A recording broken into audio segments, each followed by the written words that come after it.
What the fudge is going on, ladies? Welcome to your 7th Photoshop tutorial, and in this lesson I have to talk about the navigator panel, and I got to teach you guys about screen modes, and I'm going to be going over the zoom tool. Whole bunch of crap that I'm going to be teaching you guys. So let's go ahead and start with the navigator panel. Now by default the navigator panel is not visible, so go ahead to your window and make sure that the navigator panel has a check next to it. If it doesn't, then go ahead and click it, and now you see that your navigator panel opens up on the left hand side. So just go ahead and make this a little bit bigger, not too big, that's what she said, and that looks pretty good right there. So what the navigator panel is it's basically an easy way to navigate around your image or document. Now the pretty much most simple thing that you can do with it is just zoom in and out of your image. So here's my main image right now. This is actually a picture of my sister. I don't know what she's doing, just probably, being a model in training.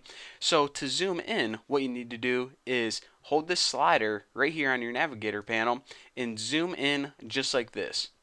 Now, as you can see, a red box appears whenever you zoom in far enough. Now, the red box basically represents the visible area of your image. So, as you can see, it's, close to her hand and her bottom lip. So that is the visible area in your main document. Now, of course, if you want to zoom out, you can either use the slider or you can use these two little mountain icons next to it. Small mountain, of course, zooms out. Large mountain zooms in increments.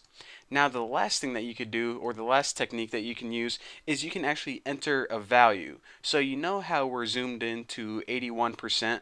Well, if we want to go ahead and zoom out to, I don't know, 25%, just go ahead and type in 25, hit enter, and then your image is going to be zoomed out 25%. By the way, the default is 100 right there. So aside from that, as you can see, earlier I talked about this little red box.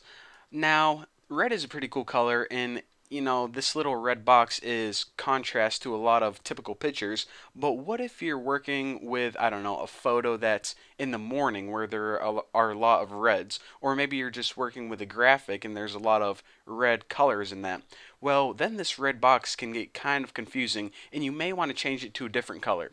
So to change this red box to a different color, what you need to do is you need to use the option menu right here and choose Panel Options. This gives you your navigator's options, and the only option is what color do you want to change the box to. So let's go ahead and change this to, I don't know, like a orange or something. Looks pretty good. And there you go. Now your box is orange. So if you want to change the color, that's how you do that. Now, the next thing I want to talk about is screen modes. Now, a lot of people just like to stick with this default screen mode, but there are often times where other screen modes are definitely super beneficial.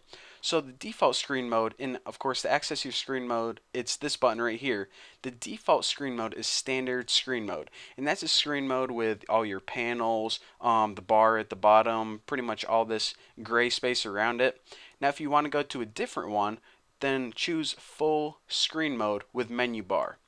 Now as you can see, whenever I did that, everything kind of changed, and the first thing you can notice is the little Windows bar that was on the bottom that had the little Windows icon and the time and the toolbar. It disappeared. Also, there are no tabs on the top giving you the name of the document. Now the last screen mode is full screen mode, and whenever you select this, it gives you a little prompt that says, okay, you're about to go into full freaking screen mode. It's kind of a big deal, and the reason that they give you this prompt is because whenever you click full screen, there are no buttons. So if you're clicking around like, how do I get out? How do I get out? You get out by pressing escape or F, and then it puts you back into standard. But those are the different screen modes, and one thing I want to point out is that, of course, in standard mode you can do things like paint the picture.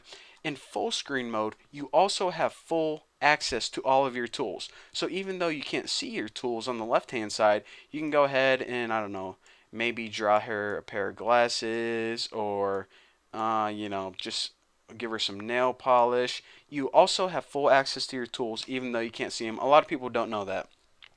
Now the last thing I want to talk about, now that we covered screen mode and the navigator panel, is the zoom tool.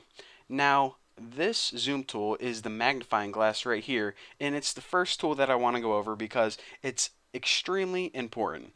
Now, even though it's only one tool, there are multiple ways that you can zoom in and around your image. The first thing you can do is you can click a certain spot.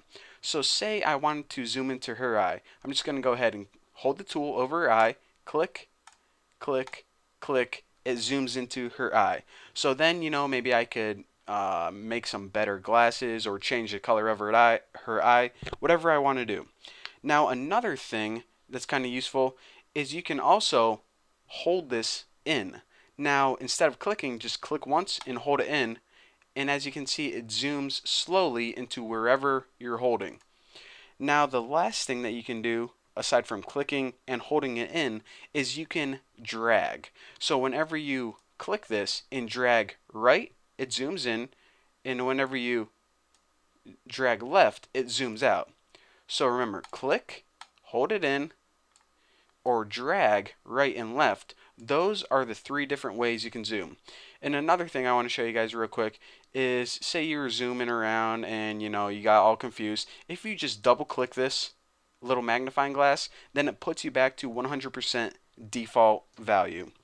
So there you go. There is how to use the navigation panel, how to change screen modes, and also how to use the zoom tool. Again, even though it's one little tool, it's pretty powerful once you get to know it, and you're definitely going to be using this a lot. It's probably your second most common tool. So there you go. Thank you guys for watching. Don't forget to subscribe, and I'll see you guys in the next video.